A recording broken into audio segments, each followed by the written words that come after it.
que es importante que ya vayan, de repente la próxima semana o de repente el miércoles me van diciendo sobre qué empresa van a desarrollar el trabajo. En este trabajo monográfico lo que ustedes van a plasmar es en lo que han aprendido en el curso, cómo se elabora o cómo se analiza el plan estratégico, cómo se identifica qué modelo de planeamiento utiliza la empresa, ¿no? Si las estrategias aplicadas están en relación al posicionamiento que tiene la empresa. Todos esos elementos los van a poder desarrollar en el trabajo monográfico. Entonces, en la empresa que ustedes deseen, de la cual tengan información, les agradecería que de una vez se pongan de acuerdo para tomarlo como referencia para el trabajo monográfico. ¿Está claro? ¿Alguna pregunta sobre el trabajo monográfico, jóvenes, que les acabo de explicar? Profesora, no sé si nos podría recomendar qué tipo de información deberíamos tener de esa empresa, de una empresa que elijamos, más o menos. Para esa empresa, ustedes deben tener, pues, primero, o sea, todo lo que hemos visto, ¿no? O sea, historia de la empresa, cómo está estructurada la empresa, a qué se dedica, productos, y si de repente tiene plan estratégico, ¿no? De repente, qué tipo de plan, ¿no? Depende si la empresa lo tiene publicado, o si de repente ustedes conocen los ejes estratégicos, o solamente conocen estrategias que está desarrollando la empresa, o de repente la empresa no tiene ningún estudio de planeamiento y ustedes le van a hacer el estudio de planeamiento. Entonces, para poder hacer un estudio de planeamiento tienen que tener información, diagnóstico de la empresa, ¿no? Ese es el punto de partida. Entonces, eso ya depende. De repente algunos han hecho prácticas en alguna empresa, o de repente conocen alguna empresa y tienen información de ella, o sea, pueden trabajar sobre esa empresa. ¿Sí? Pero para partir, para empezar, perdón, para iniciar, tienen que tener un diagnóstico de la empresa. Sí, señor Flores, no sé quién me preguntó, disculpe. Sí, profesor, está claro. ¿Ya?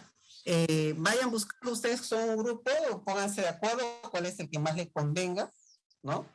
Lo importante es que apliquen, ¿no? Las herramientas que ustedes están conociendo, desarrollando acá en el curso, ¿no? Lo apliquen, ¿no? Posiblemente no será el 100%, pero lo importante es que sepan cuándo se usa, cómo se usa, o sea, eso ya les da una idea, ¿no? Y por qué se usa, ¿no? Porque no es solamente aplicar por aplicar cualquier modelo, ¿no? Tiene que responder a una situación dada, a un contexto, a una necesidad, o sea, todo eso tiene que ser valorado. Y eso se va a dar cuenta cuando ustedes desarrollen el trabajo. Muy bien. Entonces nos estamos adentrando al campo de lo que es el planeamiento prospectivo, ¿no? El planeamiento prospectivo es un enfoque que, si bien es cierto, no ha tomado no ha tenido mucho impacto acá sobre todo acá en el Perú, por diferentes aspectos, ¿no? Uno de los aspectos que se requiere para poder procesar, desarrollar o formular este tipo de planes es seguir un proceso reflexivo de análisis, ¿no? Tanto de la situación presente como sobre todo del futuro que se avecina. Entonces, por lo general, las empresas siempre han estado preocupadas del día a día, presente, inclusive con mirada hacia atrás, pasado, ¿no? Y por eso es que los modelos de planeamiento tradicionales que se han desarrollado y que algunas empresas, algunas todavía están siguiendo, que ya son obsoletas, lo hacen tomando como referencia esos datos históricos, ¿no?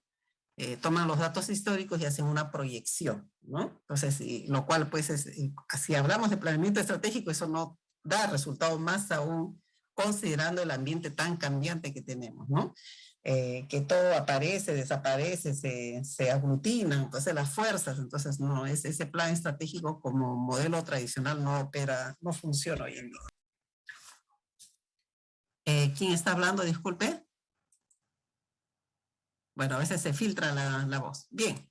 Entonces, antes de que continúe, el miércoles pasado hubo grupos que no expusieron.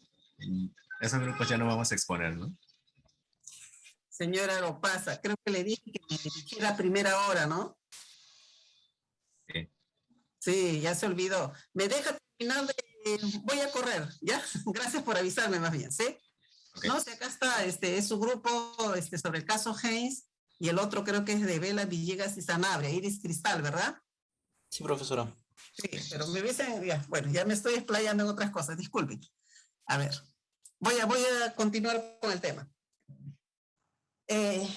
Les estaba diciendo que nos estamos adentrando a esta nueva herramienta y porque esta herramienta no ha dado resultados acá en el Perú, ¿no? Porque tiene una exigencia muy particular, muy específica, que es la de seguir un proceso reflexivo, de análisis, ¿no? Casi filosófico, ¿no? De lo que es la empresa, de lo que es el ambiente y cómo evoluciona este en el futuro, ¿no? Pues por eso es que muchas veces, acá sobre todo en el Perú, no ha tenido el impacto y no se ha desarrollado en la magnitud esperada, ¿no? A pesar de que el ambiente está cambiando. Bien, entonces dentro de ello, los estudios del futuro son bastante demandados y exigentes para poder desarrollar este tipo de planes prospectivos, ¿no? Ustedes ya conocen una herramienta, ¿no? La monitorización ambiental. Con la monitorización ambiental lo que ustedes hacen es detectar, registrar, identificar eventos que se están suscitando en el ambiente, ¿no? Si ustedes observan el comportamiento de esos eventos, ustedes van a poder observar una tendencia, ¿no? Hay un evento repetitivo, creciente, esa es una tendencia, ¿no? Hay un evento que ya va al decrecimiento, ¿no? A la baja, poca demanda, poco interés, entonces ya eso va a desaparecer. Es una tendencia también al decrecimiento, a la desaparición, por así decirlo. Entonces, con la monitorización ambiental, ustedes tienen una mirada hacia afuera y ven qué cosa está pasando en el ambiente. ¿Sí? Esa herramienta ustedes ya la conocen. ¿Sí? Bien, entonces de esos estudios analizamos la evolución de los factores y variables y vemos qué eventos pueden afectar a la organización. Cuando hablamos de afectar, puede ser que puede impactarla negativamente o puede ser también positivamente, es decir, puede significar una oportunidad o puede significar una amenaza. Por eso es que uno tiene una mirada hacia afuera. ¿Está claro? Porque yo del ambiente, ¿qué cosa obtengo? Del estudio del ambiente, del análisis del ambiente, lo que yo obtengo son amenazas y oportunidades. ¿Está claro? Entonces, eso debe quedar claro.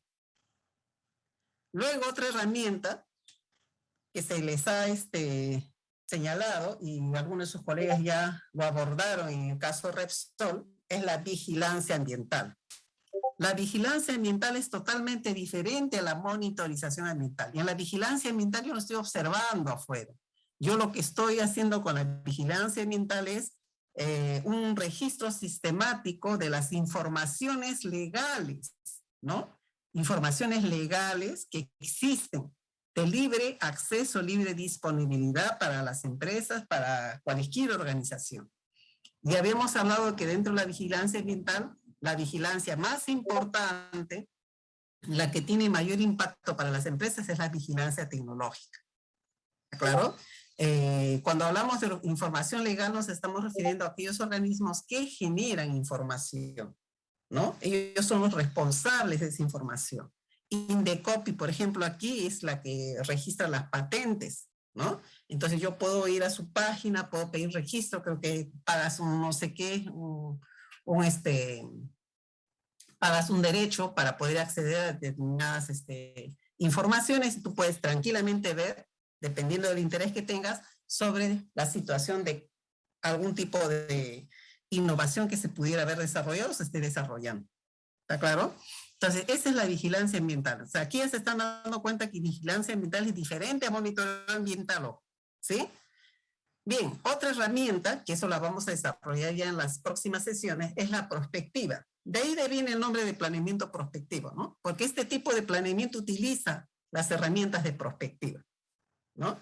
Que básicamente la prospectiva es una herramienta que te permite diseñar, ¿no? Escenarios probables de futuro. Si tú desarrollas un plan para el 2030, plan estratégico al 2030, estamos hablando de un periodo de, vamos a decir, 8 años, ¿no? En largo plazo. Por lo tanto, yo para elaborar el plan prospectivo, yo necesito conocer el futuro al 2030. Es decir, conocer el escenario 2030. A través de estas herramientas uno puede conocer eso, ¿sí? Eso lo vamos a desarrollar más adelante, pero ustedes ya tienen estos elementos que les va a permitir entender por qué surge la importancia y la necesidad de los estudios del futuro, ¿no? en la clase pasada, nosotros ya hemos hablado sobre el planeamiento estratégico y toda estrategia va a ser capaz o va a tener que ser capaz de operar en el mediano o largo plazo. ¿Está claro? Entonces, los objetivos que yo me fijo para mi plan estratégico, puede ser, vamos a decir, 2025, ese objetivo no está en el presente, ese objetivo está en el futuro, 2025. Entonces, para yo lograr ese objetivo que está en el 2025, yo debo tener conocimiento desde ahora qué caminos debo seguir, desde ahora, las estrategias, a eso me refiero, qué caminos debo seguir, qué estrategias debo seguir para lograr ese objetivo al 2025. Pero si yo no tengo idea de cómo va a ser el 2025, entonces, ¿cómo voy a saber si esa estrategia que estoy diseñando hoy, 2021, me va a servir al 2025? ¿Está claro? Entonces, ahí se dan cuenta que se produce el problema. Porque muchos piensan que planear estratégicamente significa solamente mirar el presente. Y no saben que los objetivos que tienen que alcanzar no están en el presente, los objetivos están en el futuro, ¿no? Y por lo tanto, las estrategias que delinean para alcanzar esos objetivos que están en el futuro tienen que ser estrategias que sean capaces de poder pasar por todos esos años, 2022, 2023, 2022, hasta llegar al 2025. ¿Se dan cuenta? Entonces no es tan simple, no es tan fácil. ¿Sí? Entonces por eso es que estos tipos de planeamiento demandan un proceso reflexivo de análisis. No es aplicar por aplicar modelos o fórmulas o herramientas o matrices. Tienes que analizar, evaluar, ¿ya? Bien, entonces seguimos.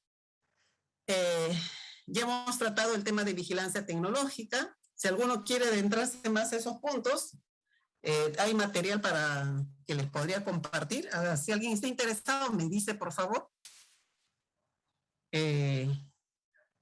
Acá simplemente para mostrarles que la vigilancia tradicional, la vigilancia ambiental tradicional, como se llevaba antes, ¿no? Se está hablando del milenio pasado, ¿no?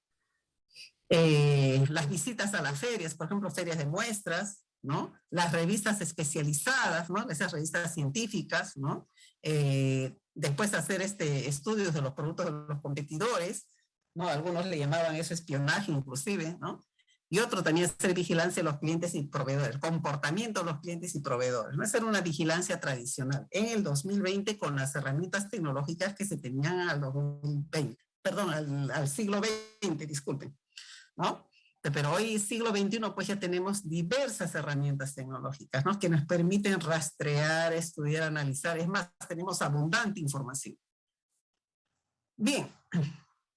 Entonces, los estudios del futuro, ¿no? Han surgido, pues, por la creciente complejidad y turbulencia de la sociedad, ¿no? Que observa, obviamente, en el ambiente, ¿no? Y lo que ha propiciado que se desarrollen estos estudios del futuro. Si no se hubiese observado, no se observase esta complejidad, este caos del ambiente, no tendría sentido hacer estudio futuro.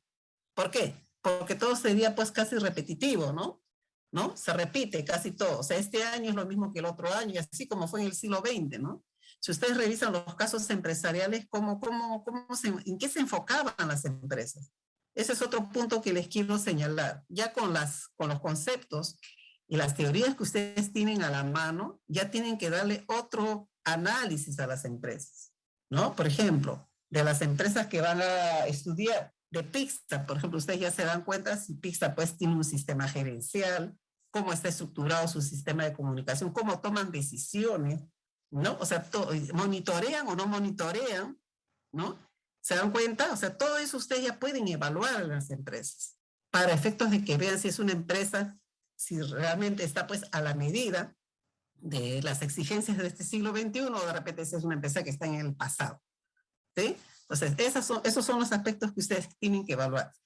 Entonces, los estudios futuros me conlleva una exploración de nuevas herramientas y métodos. Aquí hay que identificar dos escuelas de pensamiento muy, muy interesantes y que han determinado el comportamiento en materia de estudios del futuro. La escuela norteamericana, dominada por Estados Unidos, ¿no? Esta surge pues casi a finales de la Segunda Guerra Mundial, ¿no? Entre inicio y a finales de la Segunda Guerra Mundial se empieza a desarrollar esta escuela de pensamiento, de la preocupación por los estudios del futuro. Y después ya le sigue la escuela europea, sobre todo con un aporte bastante fuerte de Francia, ¿no?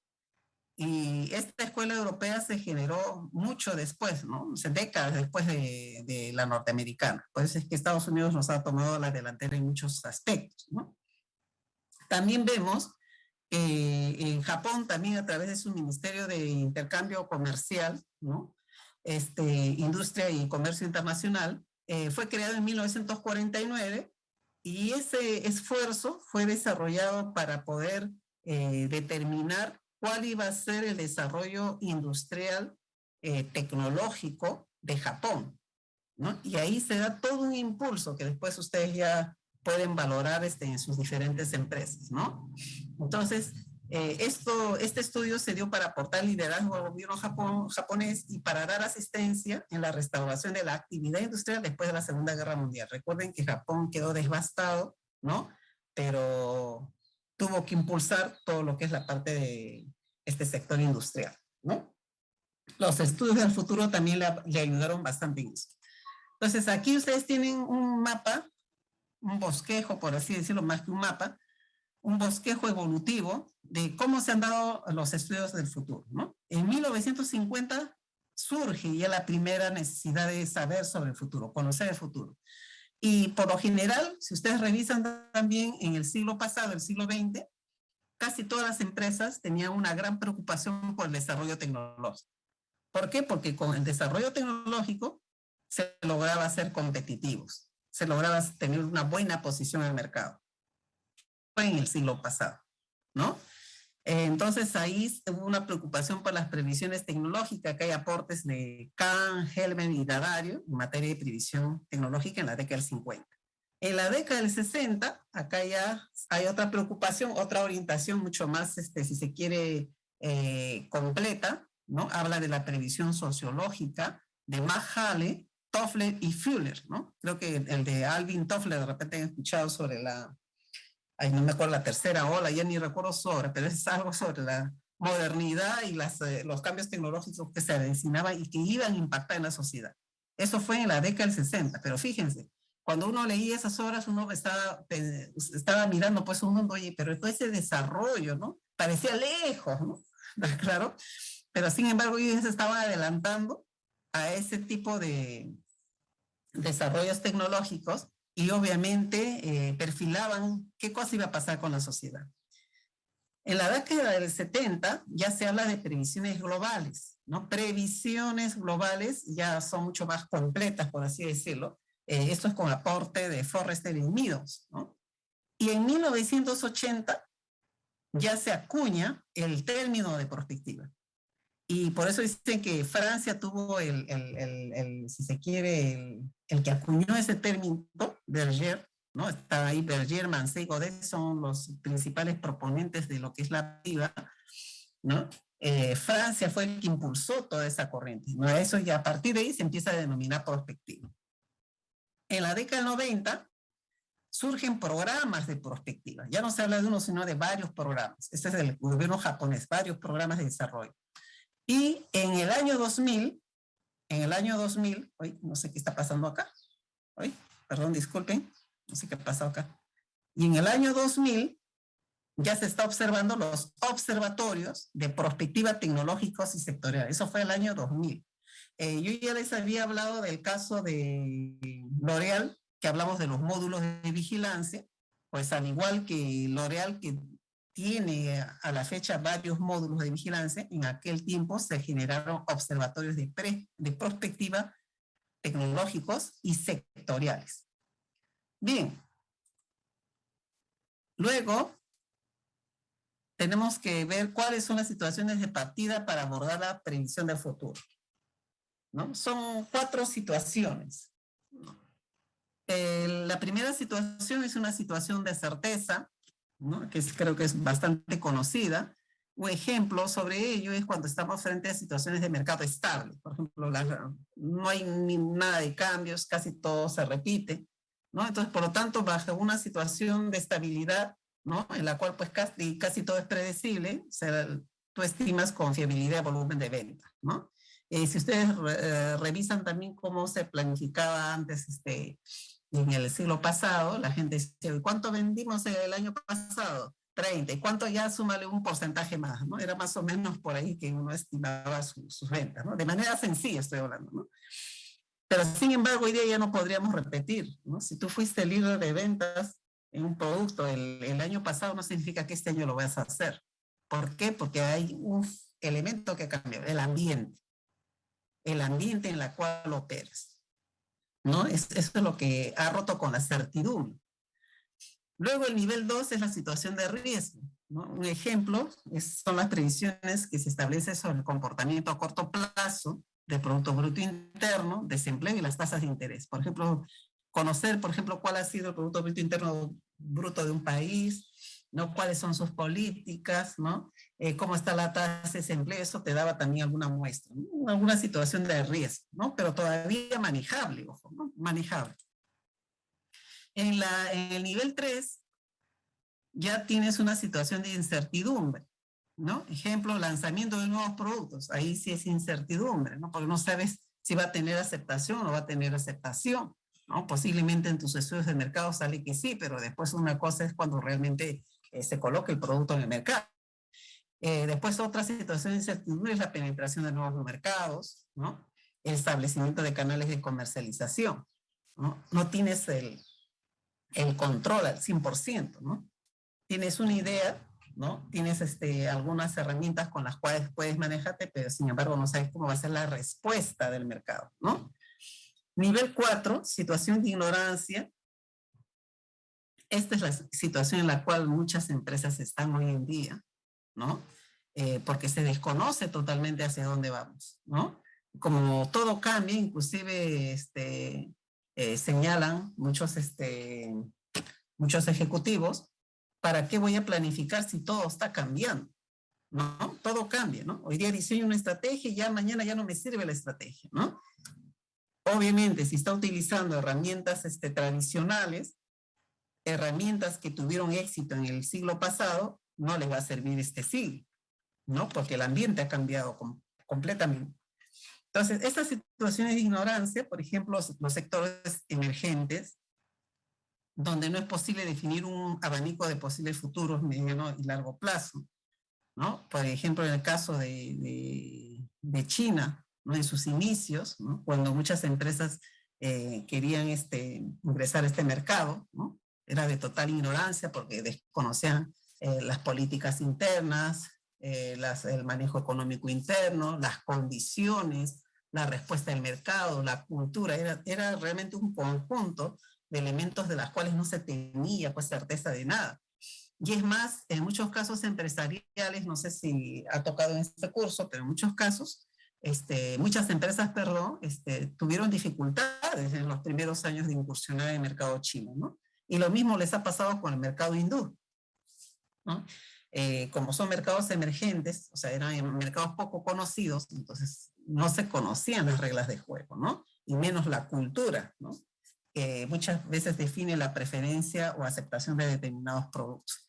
Esas son las cuatro situaciones, los 4 niveles en los cuales uno puede encontrarse para poder hacer una previsión de futuro, ¿no? Como les decía, estamos ya en una situación de ignorancia prácticamente. Aquí algunas herramientas que se utilizan, por ejemplo, cuando se tenía situaciones de certeza, acontecimientos conocidos, ¿no? O sea, lo que acabamos de desarrollar, lo que siempre se ha utilizado son las predicciones, ¿no? Y ustedes creo que conocen y no sé, han llevado curso de predicciones, no sé si todavía está. ¿Todavía existe el curso de predicciones, método de predicciones? Creo, no sé cómo le llaman ahora, jóvenes. Creo que no, profesora. Había un curso en industriales, no sé, predicciones era. Pero bueno, no sé a dónde lo habrán sumado, pero antes existía, por ejemplo, ¿no? Es para situaciones de certeza, ¿no? Tienes un ambiente en el cual hay muchos cambios, entonces puedes simplemente hacer eso. Situaciones de riesgo, ¿no? Acá ya se utilizan ciertas previsiones, ¿no? Prever, ¿no? Situación de incertidumbre se utilizan pronósticos, acá ya se utilizan pues a veces modelos un poco más desarrollados, ¿no? Y se hacen inclusive estudios de sensibilidad, ¿no? Son diferentes herramientas que ustedes pueden utilizar. Pero la peor situación en la cual puede estar, y es la que están vivenciando muchas empresas, es la situación de ignorancia, porque estamos frente a veces a acontecimientos desconocidos. Entonces, la única salida para esta situación son las anticipaciones, es decir, anticiparte. ¿Y cómo te anticipas? ¿Cómo te anticipas? Para anticiparte tienes que conocer ese futuro probable, ¿no? Si yo, por ejemplo, en el caso, a ver cuántos, a ver si les toca, no, ya no les toca, ¿no? Kodak creo que les toca después, sí, Kodak, sí, justo de la semana 7. Cuando vean lo de Kodak se van a dar cuenta, ¿no? O sea, cuán importante es anticiparse, ¿no? En el caso de Kodak, ellos ya habían visualizado un futuro negro para Kodak.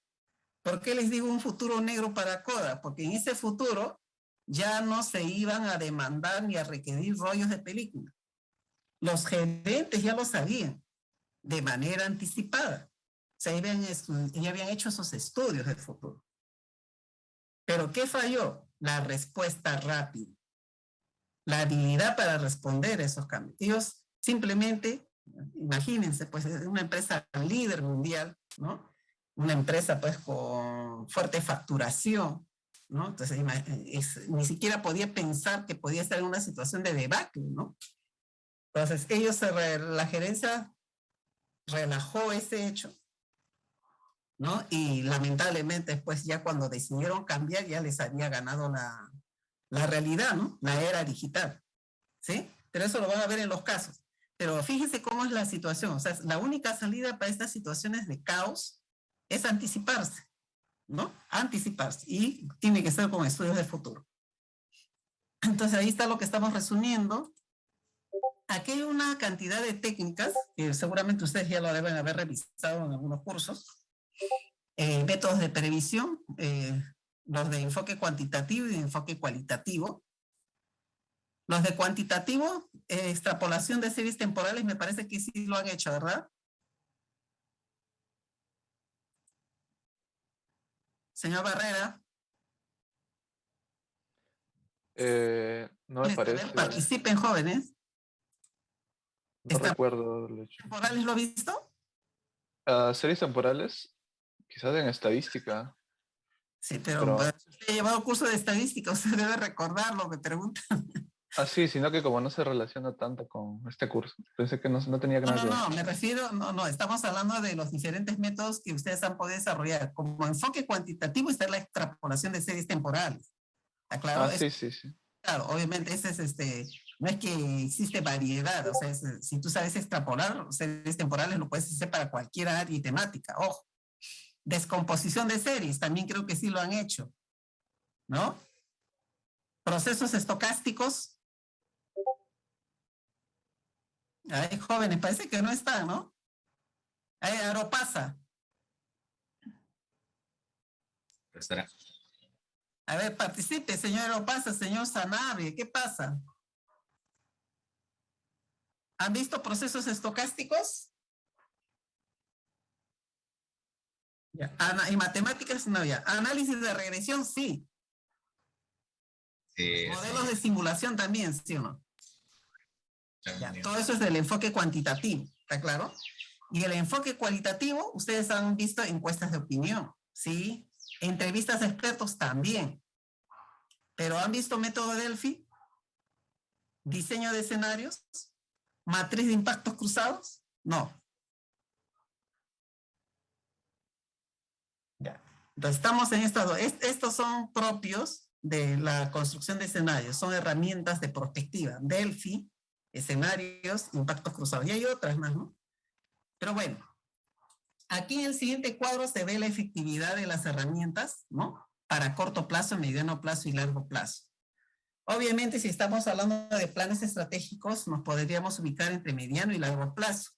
Y las técnicas que tienen mejor respuesta, ¿no? Para este tipo de estudios, ¿no? Es, fíjense, método Delphi para mediano plazo es alto y para largo plazo es medio. Diseño de escenarios igual, matriz de impactos cruzados igual. O sea, estas son las tres herramientas que se han desarrollado, ¿no? Se han utilizado para poder hacer estudios de futuro. Bien, Entonces estamos haciendo un barrido para que ustedes entiendan por qué surge la necesidad y importancia de los estudios del futuro y cómo la perspectiva se constituye una herramienta valiosa. Bien, perspectiva proviene del griego prospect, que significa el modo de mirar, perspectiva, la forma como tú miras. No existen dos personas que miren de la misma manera. ¿Ya? El futuro es plural y es abierto a todas las miradas.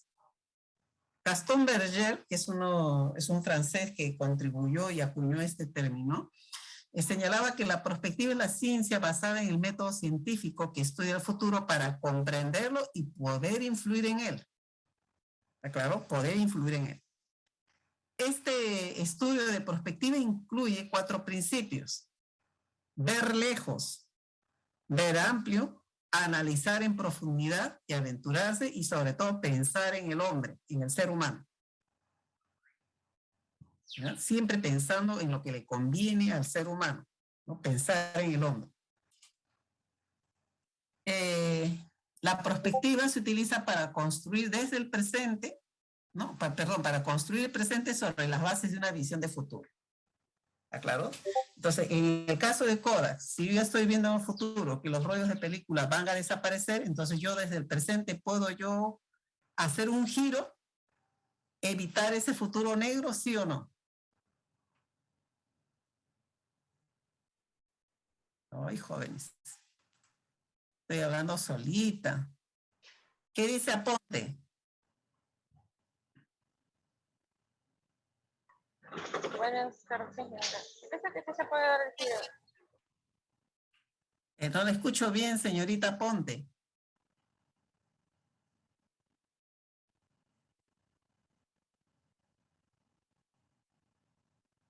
Señorita Aponte, no se lo he escuchado. Buenas tardes, ingeniera. Sí, buenas tardes. Estoy haciendo una pregunta sobre lo que estoy explicando. Sí, yo pienso que sí, Kodak puede dar el giro. Claro, si yo estoy viendo que hacia adelante hay un barranco, obviamente no voy a seguir por ese camino para irme al barranco, ¿verdad? Eso es más o menos lo que se quiere entender con la perspectiva. La perspectiva te ofrece el desarrollo de escenarios futuros, ¿no? Probables, y que tú desde el presente estás observando, ¿no? Entonces, si tú estás observando que allí hay un futuro negro, desde el presente lo puedes evitar, ¿sí o no? Sí, ingeniera, se puede, de hecho con la pandemia incluso creo que se puede visibilizar eso, ¿no? Desde el presente, ¿no? Desde el presente tú ya puedes redireccionar, ¿no? Muy bien. Entonces, sigamos. Entonces, la perspectiva pues, se usa para construir desde el presente sobre las bases de una visión de futuro, ¿no? La perspectiva es en principio un acto imaginativo, por eso le decía, ahí viene la dificultad para aplicarlo acá en el Perú, ¿no? La gente cree que desarrollar un proceso de análisis imaginativo es como una pérdida de tiempo, ¿no? Prácticamente se refiere a filosofar, ¿no? Y lamentablemente las características, ¿no? De las personas, sobre todo los empresarios y profesionales, está básicamente a responder rápido, ¿no? Nada de pensar, ¿no? Ya, hay que hacerlo, ¿no? O sea, y sin embargo, a veces nos metemos más en problemas, ¿no? Es un proceso imaginativo, un acto imaginativo, perdón, y el futuro se configura a partir de 3 tipos de elementos, ¿no? Los ciclos, eventos que se repiten periódicamente, los cuales se les puede afirmar con cierta certeza probabilidad de ocurrencia, ¿no? Las tendencias, disposición hacia un comportamiento de un determinado evento, fíjense acá, tendencias, ¿no? Cómo se comporta, hacia arriba, hacia abajo, o se mantiene en todo caso. Sucesos emergentes son los llamados eventos portadores de futuro, ¿no? Estos son incontrolables y aleatorios, por eso es importante que a través de la monitorización ambiental, ¿no? El ejecutivo tenga que estar mirando qué está pasando en el ambiente, ¿no? Muchas veces esto puede corresponder a los errores en los modelos establecidos, ¿no? Los cisnes negros. La perspectiva de estudio trabaja sobre el futuro y se apoya en 3 grandes métodos, ¿no? La visión de largo plazo, construcción de diferentes visiones utilizando técnicas cuantitativas y cualitativas, la cobertura holística, visión integral del todo, que nos obliga a ver el sistema y sus componentes para manejar mejor la complejidad, ¿no? El consenso, que es la armonía y acuerdo que existe entre los miembros de un grupo acerca de algún asunto específico. Se logra el acuerdo y compromiso hacia la participación en la ejecución de la decisión. Acá, en cada decisión que se tome debe haber ese acuerdo y compromiso de todos los participantes. Entonces, estos son 3 métodos sobre los cuales se sustenta, se basa la prospectiva. Visión de largo plazo, cobertura holística y el consenso, como lo vamos a ver inclusive en la técnica Delphi que se va a desarrollar más adelante, ¿no? Aquí tenemos un proceso de planeación prospectiva, ¿no? Se parte 1 del futuro deseado, 2 se contrasta con la realidad, ¿no? Para luego visualizar los instrumentos, ¿no? Con los cuales vamos a trabajar y con esos instrumentos construimos los futuros factibles. Acá en los futuros factibles, por lo general, se recomiendan 3 tipos de futuros que se deben desarrollar o construir. El futuro lógico, el futuro pesimista y el futuro optimista, ¿no? No es que las empresas trabajan con un solo escenario futuro, ¿no? Deben trabajar por lo menos con 3 futuros escenarios factibles, ¿no? Para efectos de poder tener ya las respuestas, ¿no? Desde el presente frente a cualquiera de esos escenarios. Luego se procede a lo que es la selección del futuro, obviamente en base a la realidad, siempre contrastando con la realidad de la situación de la empresa, para luego tomar las decisiones estratégicas acertadas y nuevamente revisar ese futuro. Casi es esto algo cíclico, ¿no? Esto lo vamos a desarrollar más adelante. Entonces, el método de planeamiento prospectivo parte del futuro, es decir, del escenario futuro que se ha seleccionado, del futuro deseado, ¿no? Y a partir de ese futuro, uno desde el presente empieza a explorar y seleccionar los futuros factibles. O sea, para esto obviamente hace contraste con la situación que tiene la empresa, ¿no? Entonces, punto 1, futuro deseado. Punto 2, realidad, el modelo de realidad, distancia entre uno y otro. Acá se establece la brecha entre lo que yo quiero ser y lo que soy. Los instrumentos o medios disponibles para transformar la realidad y poder lograr el futurible. Es decir, con qué herramientas cuento yo para poder lograr llegar a ese futuro deseado. Los futuros factibles, básicamente, se refiere al potencial de producir los futuros factibles posibles. Tiene que ver con el acceso a los recursos, disponibilidad de recursos, ¿no? O alianzas que se pueden hacer. 5, selección del futuro, imagen futuro, alcanzar con visión futurible y deseable, ¿no? 6, decisiones, forma cómo se intervendrá el presente con acciones tangibles, ¿no? Y 7, impacto de decisiones y sus acciones en la realidad. Y una visión más extensa en el futurible. Todo esto demanda justamente un proceso reflexivo, ¿no? No es una fórmula, no es aplicar simplemente un FODA, ¿no? No es hacer pues un análisis externo o interno, o hacer un análisis de competitivo, ¿no? Acá estás analizando de ese escenario futuro, el impacto que pueda tener ese escenario futuro en la empresa, y sus decisiones, ¿no? Otro aspecto, acá hay un método para elaborar un plan prospectivo, aunque es, vamos a decir, no es tanto prospectivo, ¿no? Pero se acerca. Para ello se utiliza, ustedes lo deben tener ahí en la plataforma, yo le pedí al delegado o a la señorita delegada que se fije, me parece que sí está, la metodología de Jesús Rodríguez, ¿no? Jesús Rodríguez, creo que se apellida como la delegada, Valeria Rodríguez, ¿no? El doctor Jesús Rodríguez, ¿no? Desarrolla un planeamiento estratégico basado en escenarios, ¿no? Y este modelo de planeamiento estratégico, ¿no? Del doctor Jesús Rodríguez se sustenta en la técnica de tormenta de ideas o lluvia de ideas, ¿no? ¿Cómo se resume la aplicación de esa metodología de Jesús Rodríguez? Se conforman grupos de trabajo para generar el debate y análisis en cada una de las fases a seguir de planeamiento, que ustedes ya conocen las fases, ¿no? En la metodología lo hemos visto.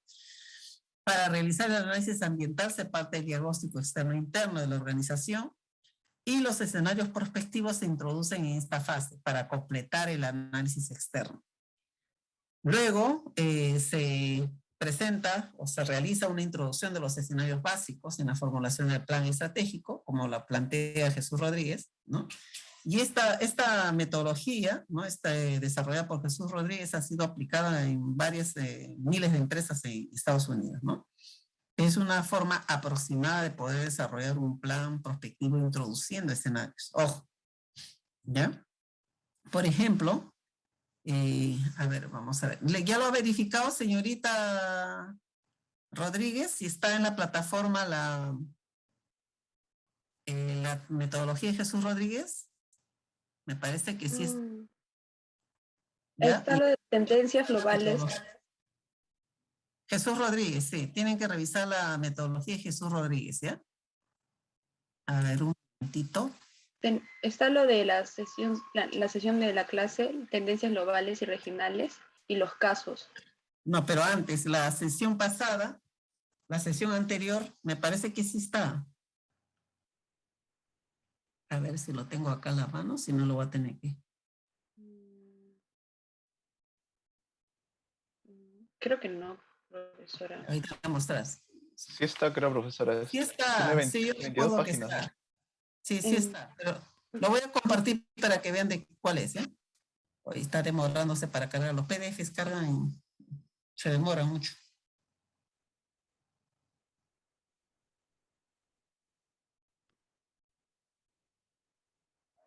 A ver, un minutito, a ver que cargue para que vean a qué me refiero. Esa metodología de Jesús Rodríguez también la pueden utilizar para su trabajo monográfico. Pueden aplicar la metodología de Jesús Rodríguez, ¿no? Para que vean, no es nada complicado, ¿no? A ver, vamos a compartir para que lo vean.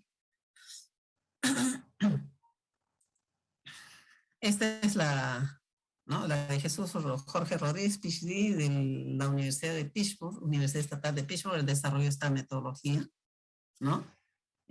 Acá está más o menos, ustedes ya lo revisan, ¿no? O sea, hay un conjunto de pasos a seguir para poder desarrollar. Acá da algunos conceptos, explicaciones. Recuerden que la traducción en inglés no está tan buena, pero se entiende, por favor. Yo no la he traducido, sino que así está, pero ustedes se van a dar cuenta. Aquí, por ejemplo, hay una actividad particular a propósito de la organización.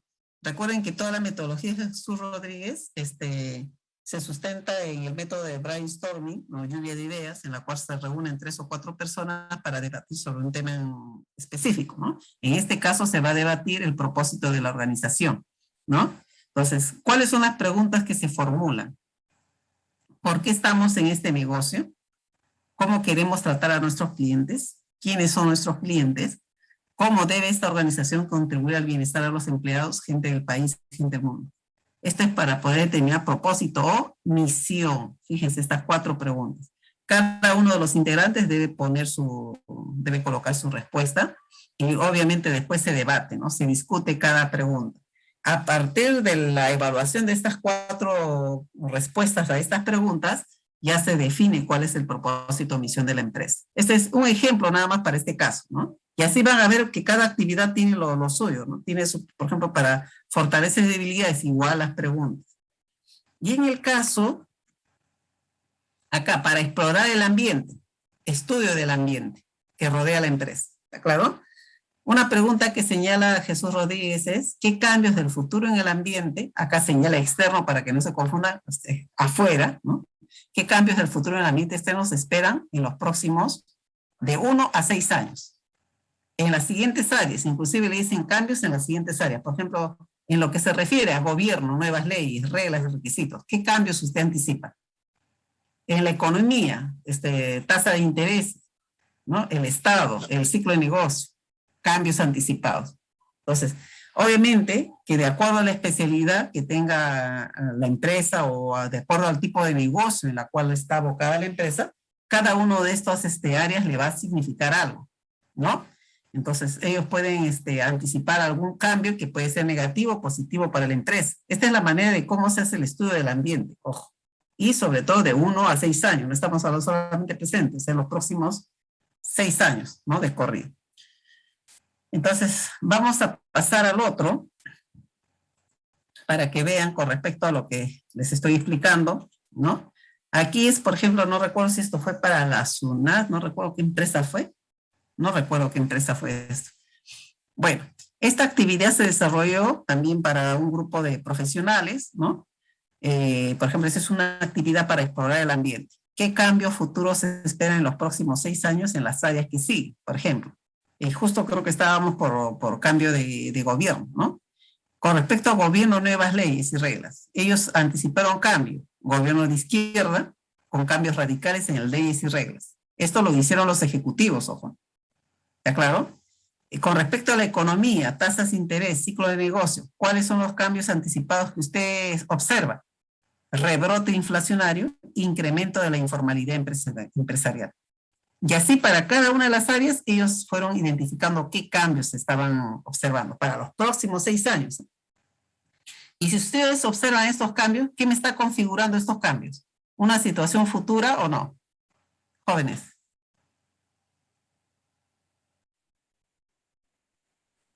Teóricamente sí.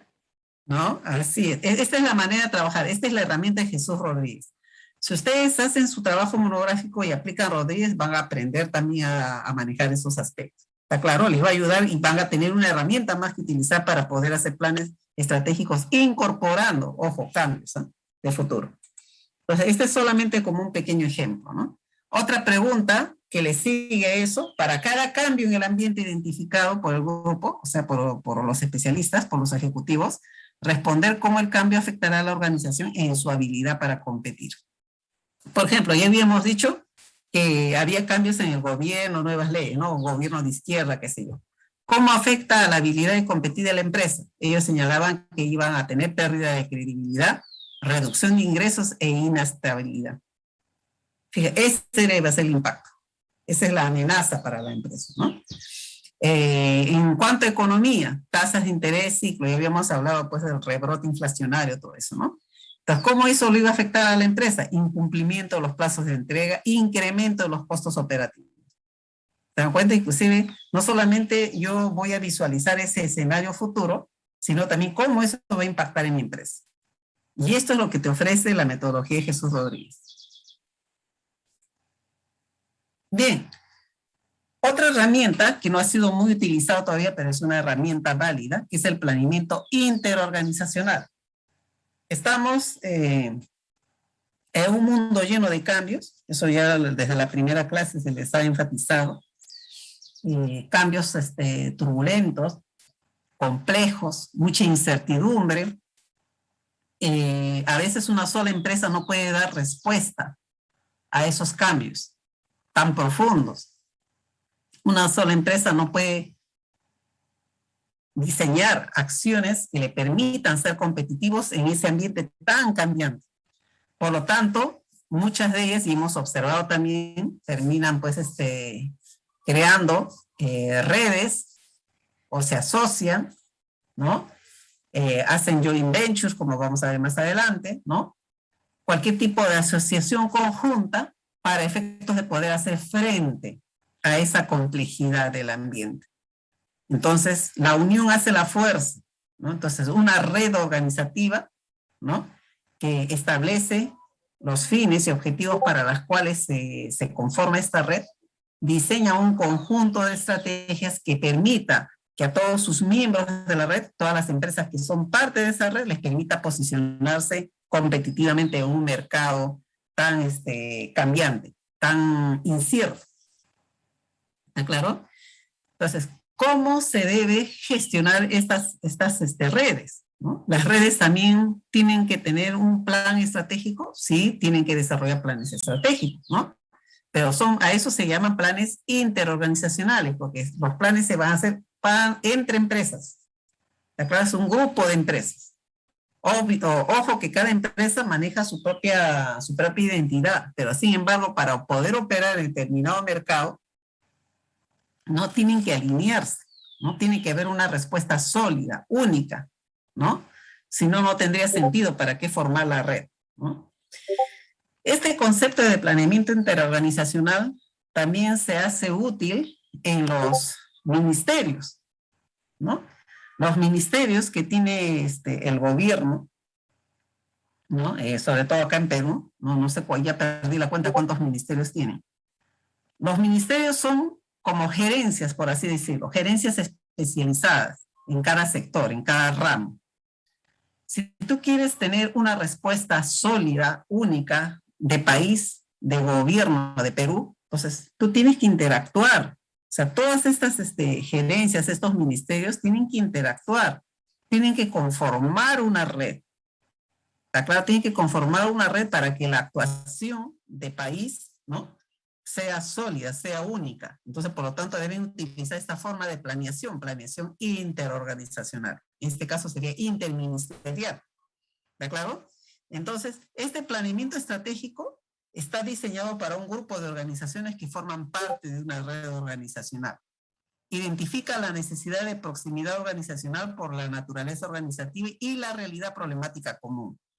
O sea, proximidad organizacional se refiere a que esta red la conforman organizaciones, vamos a decir, similares, no idénticas, sino similares, ¿no? Por ejemplo, el Ministerio de Agricultura es un ministerio que tiene las mismas responsabilidades, ¿no?, con respecto al ministerio, vamos a decir, de salud, ¿no? Solamente que la diferencia es la especialización, ¿está claro? O también con el Ministerio de Energía y Minas, que la diferencia es la especialización, pero todas tienen una responsabilidad. Y la sumatoria en conjunto debe darnos pues una actuación mucho más sólida, más representativa de país, ¿no? No que veas pues fragmentos, ¿no? Acciones divididas, ¿no? Como que todo el mundo tira el caballo para diferentes lados y no suma, ¿no? Entonces ese es ¿cómo se llama?, el enfoque de ese planeamiento. Para ello, para que pueda operarse, ¿no?, este tipo de planeamientos requiere que la red defina un agente que coordine las acciones de la red. Tiene que haber un agente, en algunos casos para organizaciones de tipo reticular le dicen agente reticular, ¿no? El reticulado es una forma de red organizativa al igual que la multiorganización, que no les he puesto, creo que acá les he quitado para ya no confundirlos, ¿no? Tenemos dos tipos de redes, la multiorganizacional y la reticular, ¿no? Entonces, la multiorganización, por ejemplo, se hace pues sumando organizaciones que pertenecen a un mismo sector, ¿no? Suman esfuerzos, ya sea para efectos de poder tener poder tecnológico, tener dominio de mercado, ¿no? Se suman, se asocian, ¿no? Por otro lado, después de definir un agente para este tipo de redes, se establece un sistema de planeamiento estratégico, ¿no?, en la cual pues, se tiene la representación de cada organización dentro de ese sistema, ¿no?, para que no sientan de que de repente los están desplazando, ¿no? Es importante la representatividad. ¿Cuáles son las características de este planeamiento interorganizacional? Es que se da a un nivel normativo, ¿no? ¿Recuerdan qué cosa es planeamiento normativo? ¿No? Que está fundamentado en los valores, ¿no? Ética, principios, ¿no?, que se deben respetar y sobre todo visualizando el bienestar del individuo, ¿no?, de la persona. Este planeamiento tiene que seguir un proceso continuo, participativo y holístico.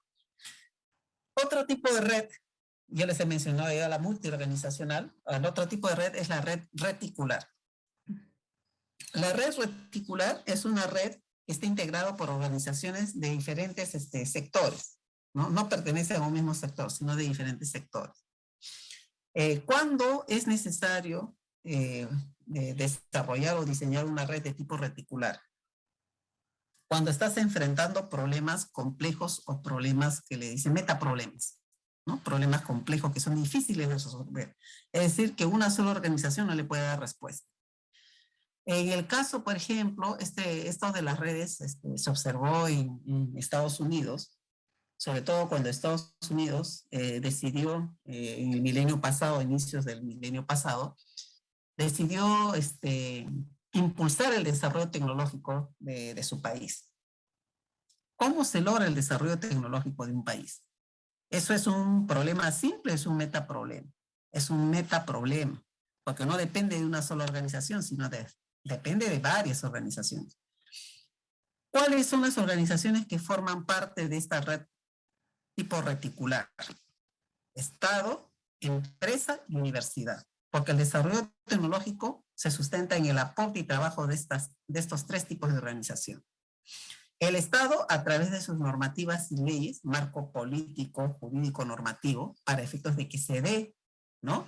Que se dé, ¿qué cosa? Las investigaciones, el trabajo en las universidades y obviamente las empresas a través del financiamiento de esos trabajos de investigación, desarrollo de ese tipo de tecnologías, ¿no? Esos son tres elementos que forman parte de la red reticular. Estados Unidos logra el desarrollo tecnológico en base a ese tipo de red. ¿Tenemos metaproblemas acá en el país? ¿Sí o no? ¿Qué dice Guabán?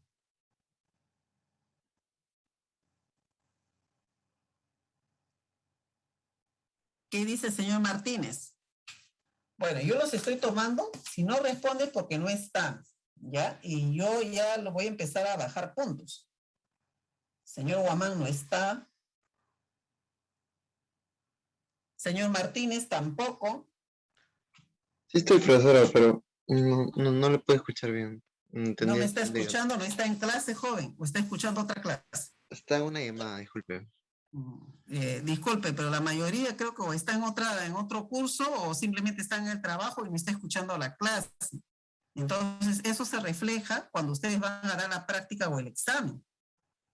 Tienen que tomar con mayor seriedad su formación, jóvenes, ¿no? Estamos en una situación anómala, ¿no? Aunque pareciera que esto va a ser repetitivo en el futuro, pero sin embargo, quienes son responsables de su formación son ustedes, y ustedes tienen que ser honestos con su formación, porque ustedes van a ser los futuros profesionales que van a tomar decisiones para las empresas. Y si no se han formado correctamente, ¿se imaginan qué tipo de decisiones van a tomar? Van a ser decisiones bastante pobres, ¿no? Superfluas, ¿no? Las decisiones que ustedes tienen que tomar son decisiones realmente complejas, que tienen que comprometer estructuras. ¿Por qué? Porque están en un ambiente caótico, cambiante. Ese es el ambiente en el cual ustedes van a trabajar, jóvenes. Entonces, su formación es muy importante. Y la verdad es que estoy viendo que muchos no están participando, no están en clases. ¿Ya? Y yo no los voy a poder ayudar. Entonces, yo voy a registrar, voy a llamar y ahí 3 o 4 ya sé que no están en el curso. Bien, ¿alguien quiere aportar con lo que estoy hablando con respecto a las redes reticulares? ¿Qué dice el señor Yao Peng? Sí, profesora, creo que usted mencionó que si en el Perú había metaproblemas, si no me equivoco, y creo que eso está claro, ¿no? Prácticamente en el Perú existe falencias en todas las áreas y por lo tanto en cualquier lado uno puede encontrar problemas las cuales están relacionadas y encontrar la solución de esa pueda implicar la solución de varias. A ver, señor, ¿no ha escuchado la definición de metaproblema? Los problemas son complejos, los metaproblemas son problemas complejos, que una sola institución no lo puede resolver, una sola organización no lo puede resolver. Por eso les preguntaba, ¿cuáles son los metaproblemas que tiene el país? ¿Tiene o no tiene metaproblemas? Esa es la pregunta. ¿Qué dice González?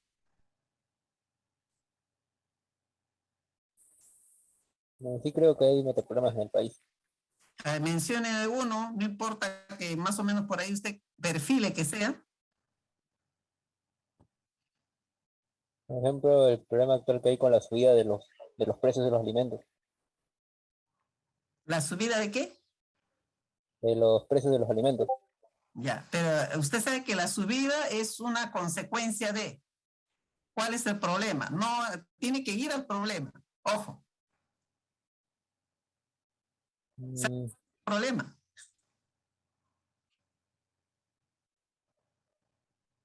mm, González, Profesora, ¿me escucha? un poco entrecortado. Bueno, ya les he dado el mensaje, jóvenes. Eso voy a tomar en la práctica, ¿ya? Ya que no me escuchan, yo igual lo voy a tomar. Ya. Muy bien. Entonces, esa es la explicación de la conformación de redes y para estas redes se debe diseñar planeamientos de tipo interorganizacional. Bien, voy a dejar de compartir para dar paso a sus colegas antes que ya estoy en 15 minutos. A ver, empieza el grupo Aroapasa, Barrera y Chau, por favor. Sí, profesora.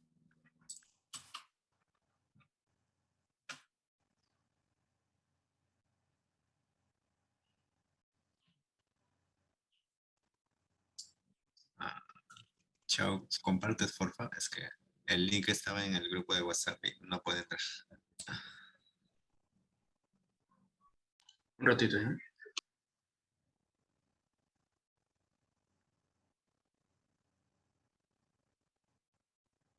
El otro grupo está listo. Vela, Villegas, Sanabria. Vela, Villegas, Sanabria. ¿Tienen listo su presentación? Ya, acá parece que ya va a empezar a ver el grupo de Aeropasa. Sí, sí. ¿Quién va a explicar, por favor? Me dice primero, porque si son tres no los voy a identificar. ¿Eh? Sí, profesora, soy Barrera, yo voy a empezar. Ya, perfecto. A ver, señor Barrera. Sí, vamos a analizar el caso de Haynes. Los integrantes somos yo Arapaza, yo Chao y yo Anderson Barrera. Y empezaremos por la información de la empresa. Esta empresa pertenece a la industria de agroalimentaria. La ubicación es en Estados Unidos, ¿no? Donde es su sede principal. La fundación fue en 1869 por Henry John Haynes. Los productos más reconocidos son el ketchup, las 57 variedades de salsas, las sopas y el pepinillo. En el 2012 se registraron 650 millones de botellas vendidas y 11 millones de paquetes. Otros productos son los condimentos, pastas, ensaladas, platos preparados, zumos y alimentos para niños. Todos estos alimentos se categorizan en las siguientes: condimentos y salsas, sopas, legumbres y pasta, atún, comidas para bebé, alimentos congelados, alimentos para animales y otros. Las industrias de procesamiento, tienen industrias de procesamiento en Estados Unidos, Canadá, Reino Unido y más países, ¿no? Acá se puede observar las marcas de Heinz en diferentes países. Prácticamente en todos esos países tiene un Heinz país y más marcas, ¿no? Por ejemplo, en Alemania se tiene Heinz Alemania y aparte, por ejemplo, Sonnenwassermann, que es una empresa de sopas preparadas. Y así en cada país se tiene un Heinz por país y además marcas que han sido, o empresas que han sido adquiridas, ¿no? Por Heinz. Ya, Por la línea... Perdón, disculpe, usted está señalando ahí que dice que son productos. Ah, sí, o sea, es Esa. como... Sí, también son, por ejemplo, Wassermann, por lo que leí, era una empresa alemana y no me acuerdo en qué año, 1900 algo, Heinz lo compró, ¿no? No, sí, pero no, está bien lo que está diciendo, pero lo que le estoy diciendo es que acá lo ha rotulado productos. Ah, sí, sí, lo rotuló Son productos. productos, o sea, no me puede decir que es un país, ¿no? O una empresa, perdón. ¿No? Sí, sí, Es productos de la marca Heinz, ¿ya? Muy bien. sí. Sí, por la línea de tiempo tenemos que, bueno, como una breve introducción se tiene que Heinz, el fundador, siempre estuvo interesado por el sector agroalimentario, ¿no? Y también se sabe que hasta los 16 años se dedicaba al cultivo de semillas y a vender estas a sus vecinos en Pittsburgh.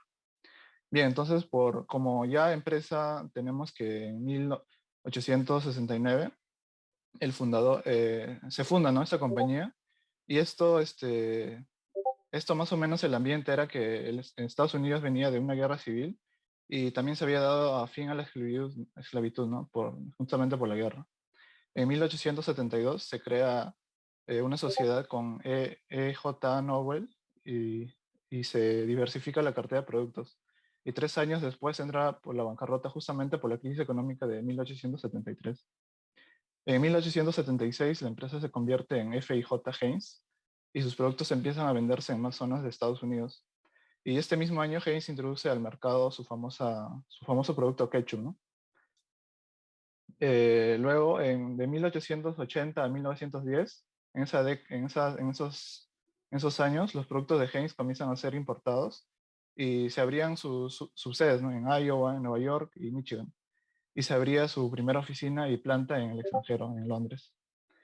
Más o menos el ambiente era que Estados Unidos se desarrollaba bastante industrialmente y se crea una ley de exclusión china, ¿no? Donde se prohibía la entrada a los chinos. Pero fíjese lo que hacían, ¿no? O sea, ellos sí podían excluir a los chinos y ahora reclaman por qué China los excluye a ellos. Sí, sí, una contradicción. ¿No? O sea, cómo da vuelta la vida, ¿no? Sí. Siga, siga. Bueno, bueno, hasta ahí lo que he explicado era por el fundador, ¿no? Pero en 1919 fallece el fundador y de ese año hasta 1941 es su primer hijo, o perdón, no sé si será su primer, pero es su hijo que se convierte en segundo CEO, ¿no? Su hijo se llamaba Howard Heinz. Y en ese periodo Heinz se expande mundialmente gracias a las estrategias publicitarias y también se crean nuevos productos, como lo son la comida para bebés, sopas listas, política de protección social para sus trabajadores. Y Pero el para contexto, poderse, disculpe, para poderse lanzar, a expandirse mundialmente, ¿no? Es decir, lanzarse al mercado internacional, ¿qué cosa ha tenido que dominar, controlar Heinz? a lo que está adentro, ¿no? Supongo que tuvo que estandarizar bien y tener buenos procesos, ¿no? Para vender. Procesos industriales, ¿no? Los procesos industriales, cómo se procesa, se adquiere la materia prima, ¿no? Y acá también la política de protección social de sus trabajadores, o sea, quienes van a asegurar, ¿no? La capacidad productiva de la empresa, ¿no? Ujú, sí. De manera de que se lance, ¿no? O sea, con un producto que de repente, después de un tiempo, pues cambie, ¿no? Tiene que haberse ya estandarizado, ¿no? Encontrar la fórmula preferida por el público, ¿no? Y ha sido probado inclusive, ¿no? Sí, así es, profesor. Ya. Continúe. El contexto más o menos acá es en estos años que se da la Primera Guerra Mundial y también la Gran Depresión, ¿no? De 1929. Luego, en los años de 1941 a 1966, el tercer CEO es el nieto del fundador, que es J. Jack Heinz. En este periodo, la empresa continuó con su crecimiento mundial y salió a la Bolsa de Valores de Nueva York, lo que le permitió tener plantas en Holanda, Venezuela, Japón e Italia. Y en estos años también, como sabemos, se suscitó la Segunda Guerra Mundial, ¿no? Luego, en 1966 a 1979, R. Burton King fue el cuarto CEO y el primero en no pertenecer al núcleo familiar, no era un Heinz. En su gestión se triplicaron las ventas y posicionó a Heinz en el primero de su rubro. En esta época se tenía la Guerra Fría entre Estados Unidos y la Unión Soviética, ¿no? Como sabemos. De 1979 a 1998 entra AJF Tony O'Reilly como quinto CEO de la compañía.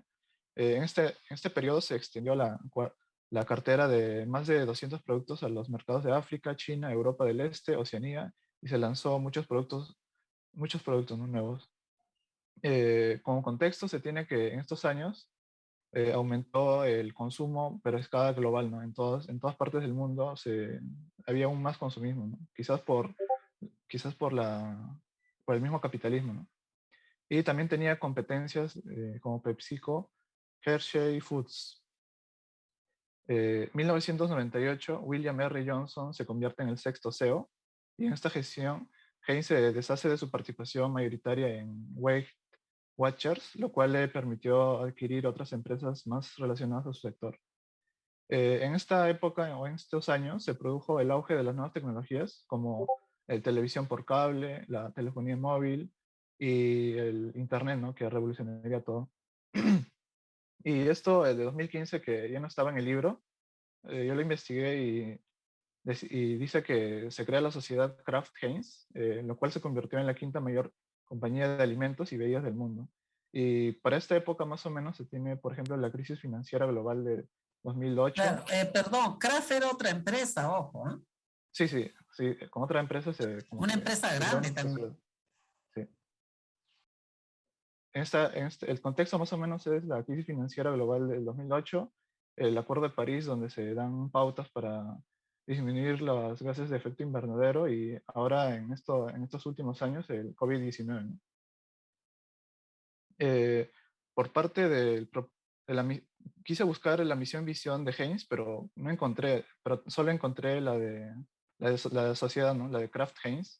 Y su propósito dice que son una empresa de alimentos y bebidas cuyos productos y marcas provocan alegría, unen a las personas y crean métodos memorables para personas de todo el mundo. Con dedicación y pasión ofrecemos a los consumidores y sus familias productos que conocen, aman y en los que confían. En pocas palabras, ayudamos a alimentar al mundo y lo hacemos deliciosamente. Por la Claro, parte de la justo acá visión, lo que les decía hace un momento, ¿no? El término de propósito es misión, ojo, misión, ¿ya? sí, sí, ellos lo ponían como propósito y visión. O sea, yo busqué misión y visión solo de Heinz, ¿no? Pero como no Claro.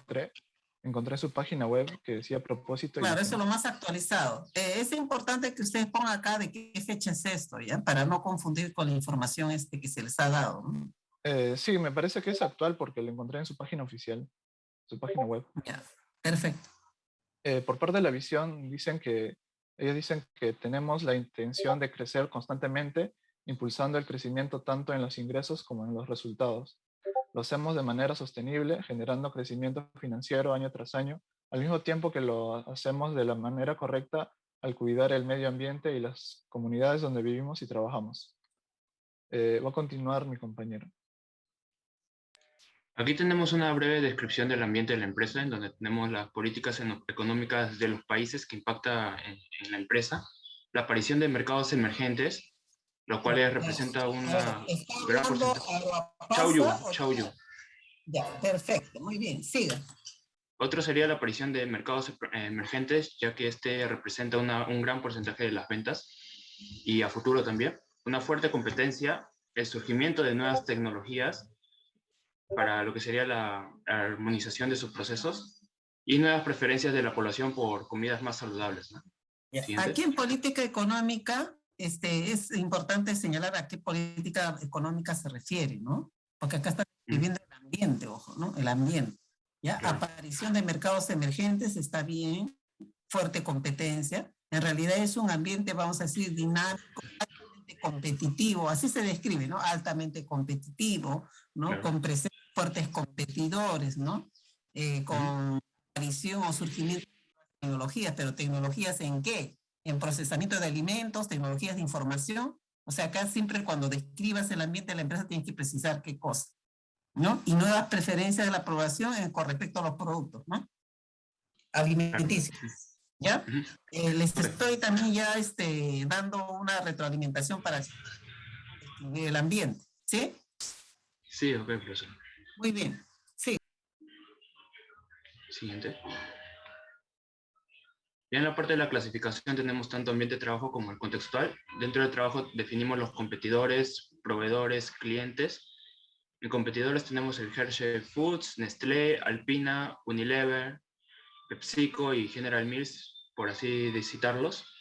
Ambiente contextual tenemos el tipo de cambio de divisas, la situación económica y política del país, de cada país en donde se encuentra, y las preferencias de la población. Ya, lo mismo, ¿no? Ahí también precisar un poco más, ¿no? De qué es. Pero está bien, en general, es qué cosas también de trabajo y ambiente contextual. Muy bien, siga. Siguiente. Aquí tenemos un análisis FODA en donde hemos identificado fortalezas, debilidades, oportunidades y amenazas. Dentro de las fortalezas tenemos que Heinz es una marca reconocida en todo el mundo. Es un negocio muy estable y equilibrado debido a que ya ha manejado múltiples desastres económicos.